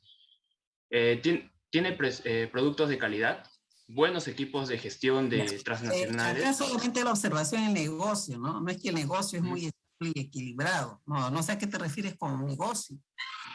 ¿Te refieres al modelo de negocio, al tipo de actividad que desarrolla la empresa? O sea, eso creo que no es una fortaleza. O te estás refiriendo al dominio que se tiene. O sea, la empresa es una empresa sólida, ¿no? Yo me refería a la misma empresa, ¿no? El dominio que usted mencionó. Por eso, entonces la gerencia, ¿no? Hablar de la gerencia, porque la gerencia es la que hace eso, ¿no? La calidad está bien, podría ser. Ahora, buenos equipos de gestión, no sé, tienes que precisar muy general. Capacidad, ¿qué capacidad te refieres? Capacidad de respuesta. ¿A qué te refieres? Me refiero a que la empresa cuando arriba en un país o en un mercado emergente, por así decirlo, sabe adaptarse, ¿no? A las situaciones y adaptación, entonces, capacidad adaptativa o adaptación rápida al mercado local o al mercado, no sé, ¿no? Ahí te falta, ¿no? Y ahora dice, fortalezas es política de empresa de protección social. Claro, a eso se refiere a que la empresa considera a sus trabajadores brindándole espacios, ¿no? Jardines, bibliotecas, etc. Ya, pero la política per se no es la fortaleza, sino las condiciones que le da, ¿no? Se brinda al trabajador, ¿te refieres a eso? Claro, la política es el medio al cual tú te diriges o logras, ¿no? Ese tipo de bienestar, pero no es la fortaleza en sí, ¿no? Ya, oportunidades, mercado emergente, adquisición de negocios, eso está mal. ¿Quién adquiere los negocios? Tenía pensado por ejemplo, en el caso de Kraft, ¿no? En la cual al final hubo una alianza, por así decirlo, una asociación, los cuales permitió obtener mayores beneficios, ¿no? Sí, pero la adquisición, ¿quién hace la adquisición? La empresa. Claro. Entonces no es una oportunidad. Oportunidad es algo que está fuera de la empresa. No sé si me entiendes. Entonces, en el caso de que, por ejemplo, la empresa incursara en nuevos mercados y encontrara negocios que le vendría rentables. No, en mercados emergentes, o de negocios rentables, no sé, una cosa así, pero no es no es adquisición, porque cuando tú ya dices adquisición, ¿quién adquiere? La empresa. Entonces, eso es parte de la empresa. No es una oportunidad. Una oportunidad es mercado emergente. Ahí la empresa no tiene nada que ver, pero la adquisición sí. ¿No? Por ejemplo, en la demanda tampoco la empresa no tiene nada que ver. Esa es no sé si será una oportunidad, ¿no? Porque demanda de productos saludables. Por parte de la población. Ya, no sé si será eso una oportunidad, ¿no? Porque algunos lo ven como una amenaza porque el producto de Heinz no lo consideran un producto saludable, ¿no? No lo consideran químico, que tiene químicos, ¿no? Obviamente para hacer tiempo y tiene azúcares que no favorece tampoco al peso corporal del cliente. Claro, podría considerar esa medida y enfocarse a esa línea, ¿no? Claro, hay que ver, ¿no? Pero está bien lo de los mercados emergentes, ¿ah? Debilidad a los precios. Bueno, debilidad a altos precios, pero ¿por qué se generan los altos precios? Ahí hay que ir un poquito más adentro, ¿no? Exceso de productos, ¿qué te refieres? ¿Te refieres a la variedad? Claro, claro, porque debido a que Heinz se propuso en una de sus estrategias de que debía reducir los costos, ¿no? Entonces, estos costos se deben bien a la misma calidad de producto, a los costos de producción, o bien a la parte del arrendamiento de las plantas de producción. Ya, pero si tú dices exceso de productos, significa que el volumen de producción se ha excedido. No, yo me refiero al exceso de la cartera. Ya, pero no está claro. No sé si tú lees acá exceso de productos. Cualquiera lee exceso de productos, es que hay muchos productos. Si te refieres a la cartera o a la diversificación. A la diversificación. En todo caso, tienes que señalar eso, ¿no? Amplia variedad, ¿no? O excesiva variedad de productos de repente, ¿no? Consume obviamente recursos, ¿no? Amenaza, desastres económicos, bueno, la política económica de los países, no sé en qué sentido puede ser una amenaza, no sé, tenías que precisar, ¿no? Por ejemplo, en Venezuela, ¿no? En donde eso sí impactó en el negocio. Cambio, pero acá tú dices países, ¿ah? No solamente dices Venezuela. Cambio, claro. Tipo de cambio de divisas, o sea, bueno, no sé, ¿cuál es cambio variable? No sé. Te falta formular mejor la amenaza. Competencia sí se entiende, ¿no? O agresiva competencia también se entiende. Muy bien, ¿qué más? Siguiente. Aquí tenemos lo que serían las estrategias de éxito, las cuales se basan en 4 pilares fundamentales. El primero sería el crecimiento de la cartera de negocios básicos, lo cual fue gracias a la reestructuración y la simplificación de su cartera de negocios, centrándose más en las principales categorías, tales como lo que sería el ketchup, ¿no? El siguiente sería el crecimiento acelerado en mercados emergentes. Aquí Heinz está bien posicionado en mercados tales como China, la India, Latinoamérica, etc. Y para realizar un crecimiento más acelerado todavía, Heinz busca explorar nuevos mercados, tales como Brasil, Vietnam, etc. Ya que este crecimiento, los mercados emergentes representan un 15% de las ventas globales y que si se mantiene la tendencia, será alrededor de unos 35 o hasta 40%, ¿no? A largo plazo. El siguiente sería la consolidación y apalancamiento a escala global. La empresa se centra en impulsar el crecimiento de los ingresos y los márgenes con una mayor productividad y gestión de los costos. Aquí una de sus metas es la reducción de sus costos en más de $1.000 millones de dólares, los cuales le permitirá a la empresa tener una economía de escala y reducir los costos de personal. Y esto se da gracias al proyecto Kingston que tiene planeado, la cual permitirá impulsar la productividad y competitividad mediante la armonización de sus procesos globales. Por último, tendríamos la generación de una ventaja competitiva a partir del talento. Heinz cuenta con uno de los mejores equipos de gestión de multinacionales en el sector de alimentos, y para mantener esta ventaja competitiva busca mediante sus programas de capacitación preparar, atraer y retener al personal, ¿no? Al talento en su industria. Siguiente. En cuanto a aquí, lo que tendríamos es Haynes transnacional. Aquí Haynes aplica una estrategia transnacional, ya que se caracteriza por la integración global y la capacidad de respuesta local. Además, también Haynes no solo se limita a posicionar sus marcas, sino que también pone énfasis en instalar plantas industriales, ¿no? En estos mercados. Y en la parte derecha tenemos un cuadro en donde tenemos el área geográfica y las distintas, ¿no? Fábricas tanto propias como arrendadas y las principales marcas. Siguiente. Ya, profesor, voy a continuar yo. Pero se pueden dar cuenta del cuadro anterior, señor Aropasa, ¿no? De que aquí tiene más fábricas propias que arrendadas. Arrendadas son muy pocos, ¿no? Claro, profesor. Creo que son muchos más. O sea, sí es un alto valor activo, ¿no? Así es. Muy bien, continúe. Voy a continuar yo, profesora. Ahora pasamos por los resultados en cifras de su estrategia corporativa, ¿no?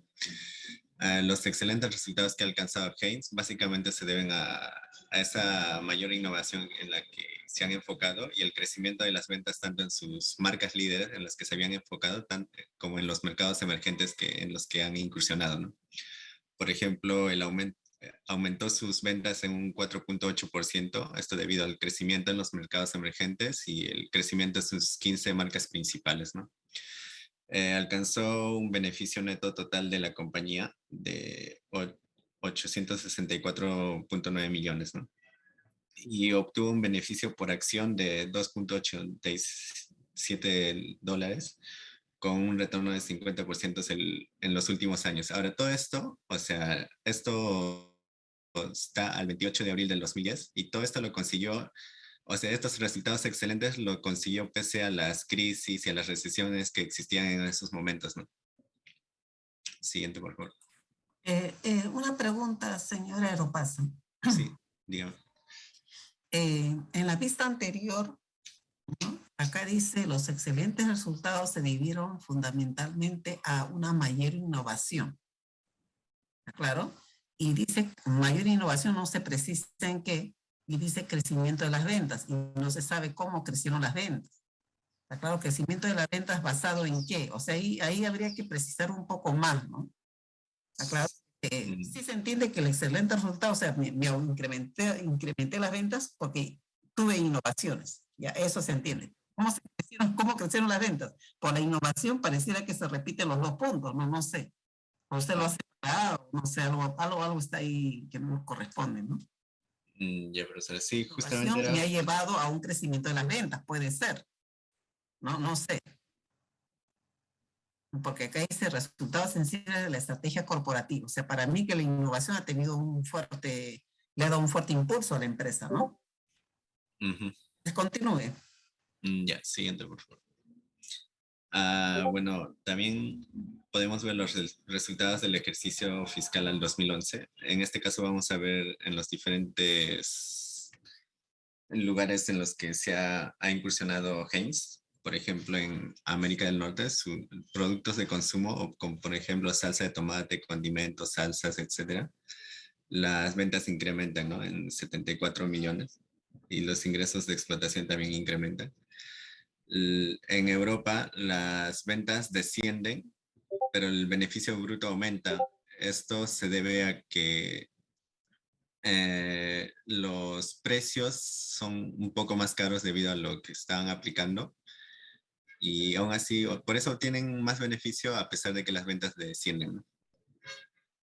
Y esto, ya el aumento de los precios es a causa de la mejora de la productividad en sus procesos, ¿no?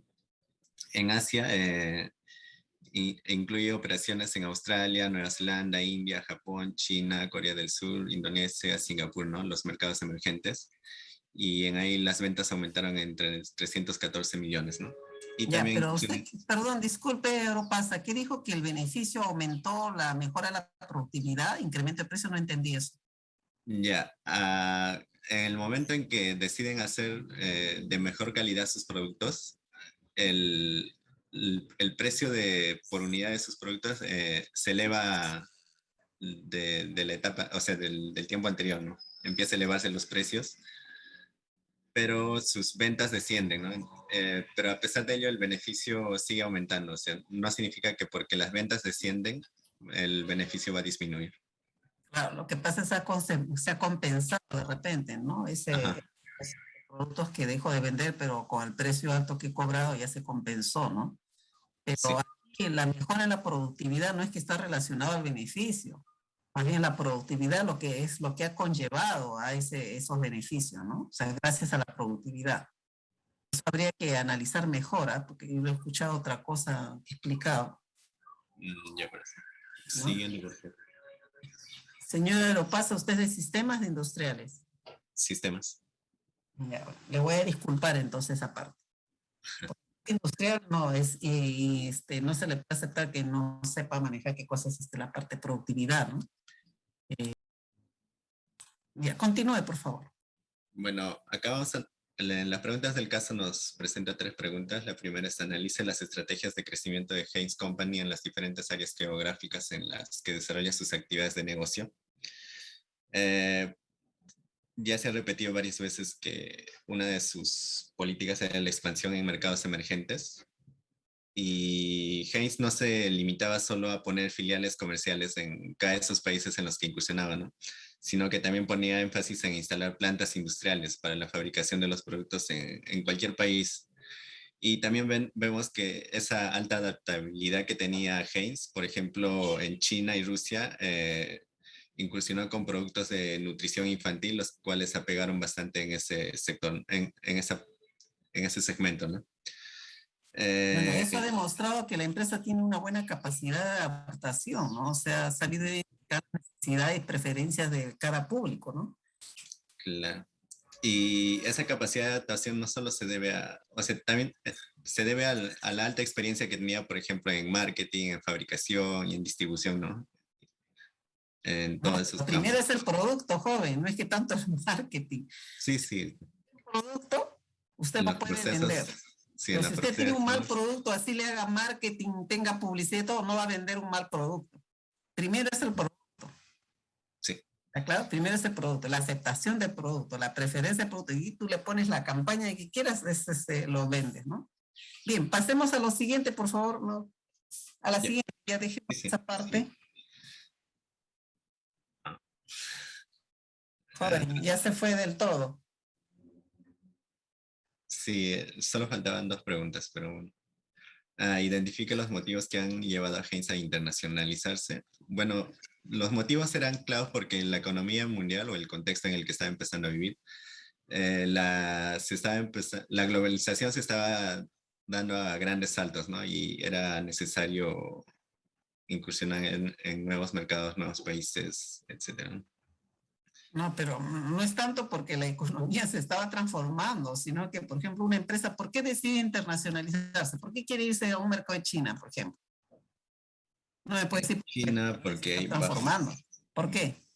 la mano de obra es más barata para la No, y en producción. otros países en Europa, ¿por qué colocó tantas fábricas? No, ya eso tiene que analizar más esa respuesta. Está pobre la respuesta, joven. Ya, profesor. Dejémonos ahí, señor Europasa. Muchas gracias. Ya, ya, profesor.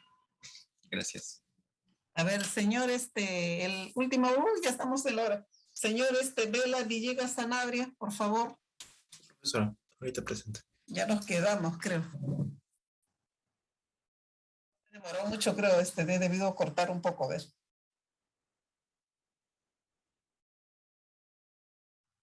No, ya, ahora sí.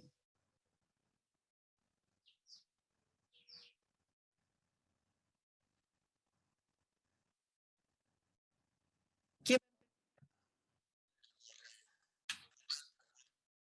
Ya, usted va a empezar, ya, perfecto. A ver, ¿qué parte va a tratar?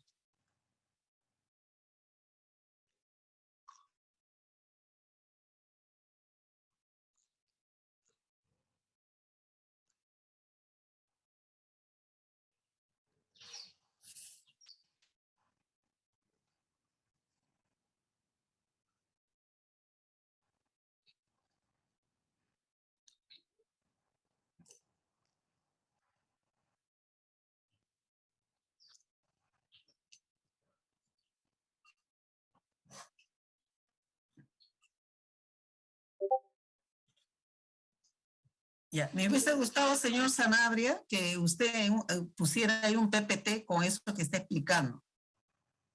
Está claro, es importante que usted ponga esos puntos, descripción de la empresa, todo lo que usted ha señalado así brevemente, ¿no? Para poder seguir, ¿no? Aunque usted ha puesto acá, creo que no sé por qué ha puesto 1, 2, 3, 4, 5, no sé qué cosa significa 1, 2, 3, 4. Ya, siguiente, por favor. No, no era necesario porque utiliza mucho más espacio. Ya, dentro de los cambios, por ejemplo, dígame cuál es el cambio más importante que usted ha observado para la empresa.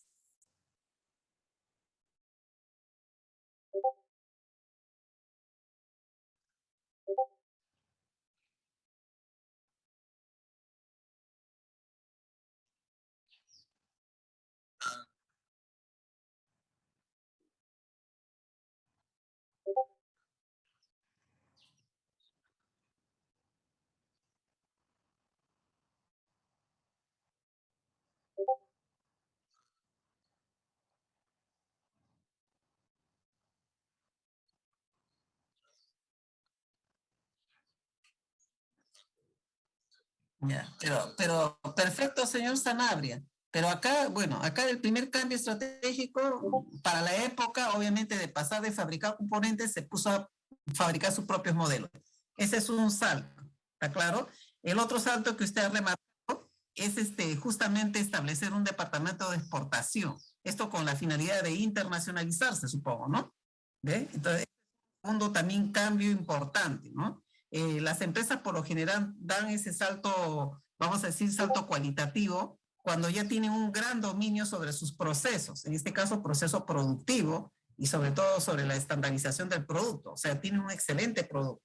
Y el tercer cambio que usted señala, que es un cambio de manera permanente, porque no sería ya cambio propiamente dicho, sino una actitud o un comportamiento ya repetitivo, que es la renovación y creación constante, así como la innovación y la comercialización.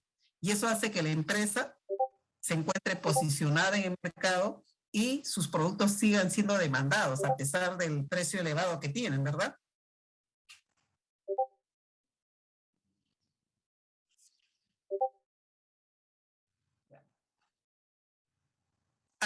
¿Quiere complementar, señor Sanabria? Disculpe que lo voy a correr.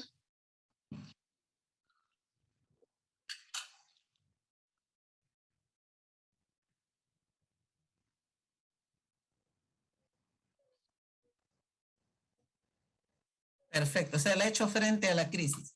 Muy bien. ¿Quién sigue? ¿Señor Vela o señor Villegas? ¿Quién? Sigue, señor Sanabria. No, que siga, por favor. Gracias, señor Sanabria. Disculpe, que lo corte. En todo caso, puedes saltarte a la parte de diagnóstico para que podamos continuar. Pero, señor Vela, ¿quién está hablando? Vela, Marco Vela. Vela, usted puede hablar de la clasificación del ambiente. ¿Cuál es el problema? Claro, hemos clasificado el ambiente de acuerdo a la clasificación que usted nos ha brindado en el trabajo. Como competidores directos tenemos a otros fabricantes e incluso algunos de los propios clientes de esta empresa pueden considerarse también competidores. Como proveedores no hemos encontrado ninguno, pues estos producen sus propios componentes. En caso de los clientes tenemos a los mercados extranjeros de Brasil, Rusia, Japón, árabes y otros países. En el caso del Eso ambiente, está bien el ambiente de trabajo. Acá el ambiente contextual nada más que tienen que la misma recomendación que hice al grupo anterior, ¿ya? Está muy genérico, le falta precisar algunas cosas, ¿sí? Siguiente, por favor. Ahora sí, señor, a ver, estoy con el señor Villegas, ¿no? Sí. ¿Podría pasar, por favor, el PPT para las preguntas? ¿Quién está siguiendo? ¿Vela o Villegas, por favor? Villegas. Sanabria ya expuso. A ver, Sanabria ya expuso. ¿Quién está exponiendo después en ambiente? A ver, ambiente los puse yo, profesora. Vela, Marco Vela. Ya, pero le falta terminar Vela, pues Vela todavía solamente he explicado eso. Sí, me parece que pidió que cambiara de persona, por eso es que... No, pensaba del señor Sanabria, estamos pasando al señor Vela, por favor. Ya, ok, diagnóstico interno entonces. Esta empresa cuenta con una planta de producción en la República Checa. Esta fue inaugurada y específicamente en la República Checa porque estos tienen experiencia en la fabricación de vidrios. Iris Cristal fabrica todas las piezas de las que se componen sus lámparas. Entonces, ellos tienen mayor flexibilidad a la hora de customizar sus productos. ¿Sí, profesora? No, sí le estoy escuchando, joven. Ok, la empresa ha ganado mucho nombre en los últimos años y es conocida mundialmente. Cuenta con personal cualificado. Esto es gracias a su planta de producción en la República Checa y donde cuenta con personas que tienen mucha experiencia en este rubro. Gracias a las exportaciones no ha sufrido durante la crisis económica en España. Y a Acá el continuación, diagnóstico es importante que ustedes lo estratifiquen o lo separen por áreas o por ejes, ¿no?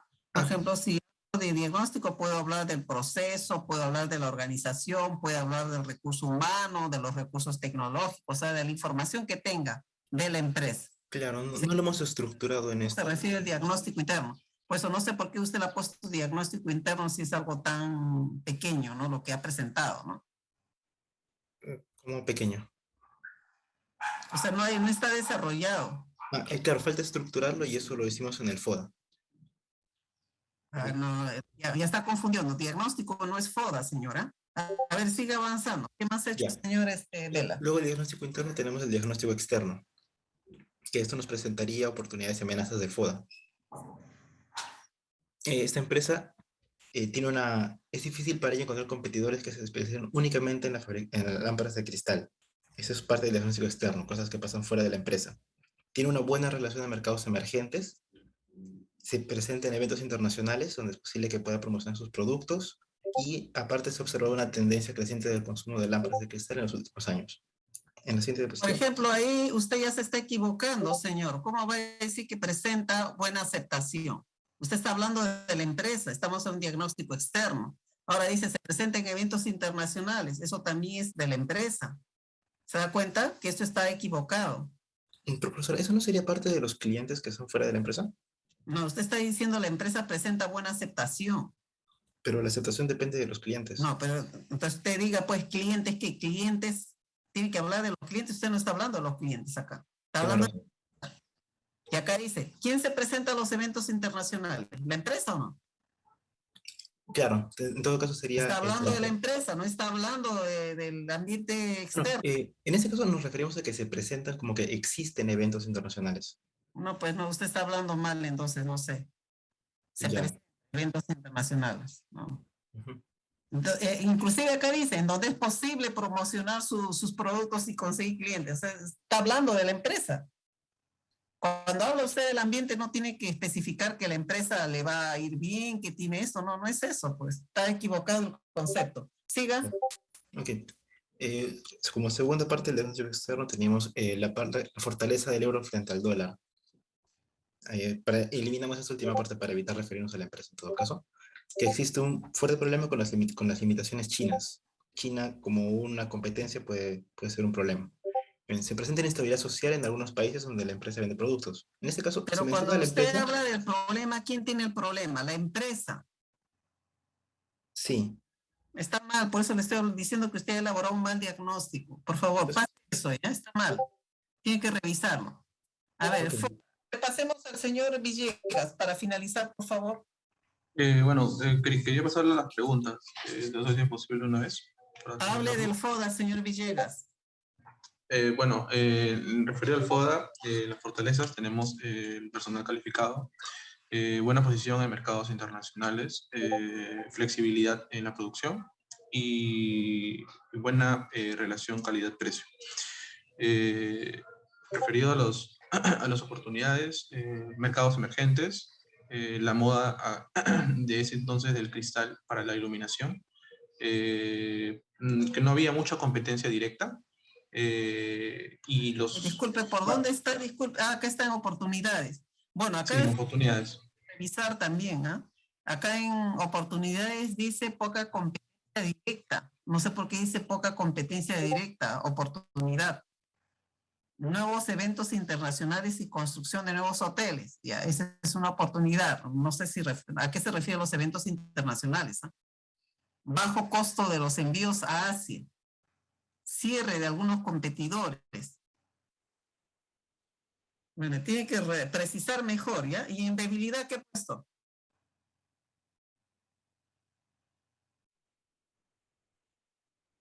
Bueno, parece que el señor Villegas se perdió. Tiene deje de compartir, señor Villegas.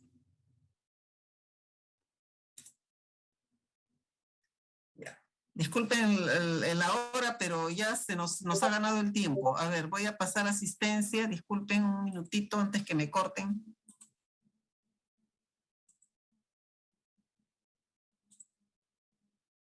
¿Dónde estás? Ay, ¿dónde está mi asistencia? Perdí mi asistencia.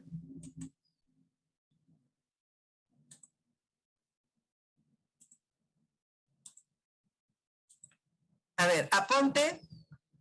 Presente, ingeniero. Aroa Pasa. Presente. Barrera, también. Presente. Chao, también. Condori. Espinosa. Flores Hidalgo. Presente Espinosa, profesora. Flores Hidalgo. González. Presente, profesora. Guamán. Presente, profesora. López. López presente, profesora. Si no me contestan, no estoy marcando y además ustedes deben estar viendo la pantalla. Martínez. Presente, profesora. Rodríguez. Creo que sí está. Profesora. Rodríguez. ¿Me escucha? Perán. Verán presente, profesora. Vega. Vela sí está. Presente. Vegas también. Y el señor Sanabria también. Perfecto. Ya no está Condori, no está Flores, no está Guamán y no está Vega.